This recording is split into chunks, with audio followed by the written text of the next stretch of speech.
দাঁড়া, আমি টাকাটা পেমেন্ট করে আসছি।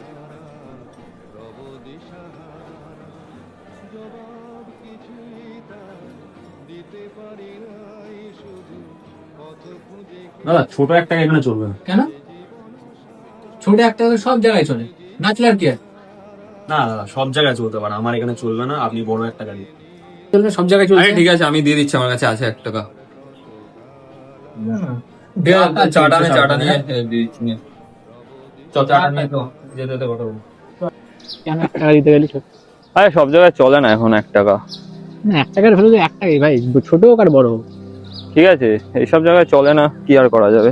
যেখানে চলে সেখানে চালাতে বুঝতে হবে। হবে না, সরকার তো এমনি এমনি একটা ছোট 1 টাকা বের করেনি না। ছোট 1 টাকার ভ্যালু যায় সবার কাছে, বড় 1 টাকার ভ্যালু। ঠিক আছে, এই ছোটখাটো জিনিস নিয়ে ঝামেলা করে লাভ আছে? তারপর আজকে অফিস থেকে এত তাড়াতাড়ি চলে এলি?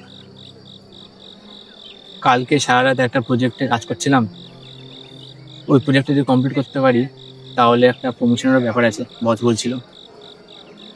এই জন্যই আজকে একটু তাড়াতাড়ি ছেড়ে দিল, যদি হয়ে যায় তো প্রমোশনটাও হয়ে যাবে। বাহ, বেশ ভালো ব্যাপার তো তাহলে। দাঁড়া, বসের কল আসছে। আচ্ছা না, হ্যাঁ বস। কেন?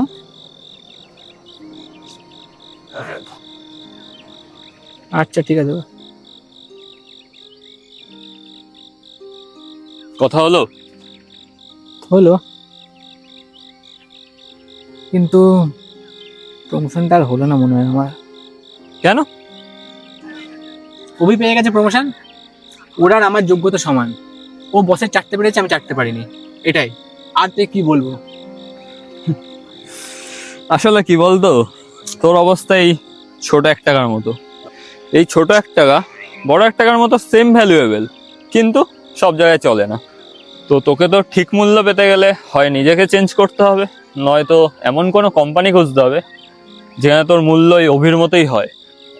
সবই এই সমাজের মারপ্যাচ বাবু ভাইয়া, সবই সমাজের মারপ্যাচ, বুঝলি? এবার না নতুন কোম্পানি খোঁজো, নয়তো নিজেকে চেঞ্জ করো।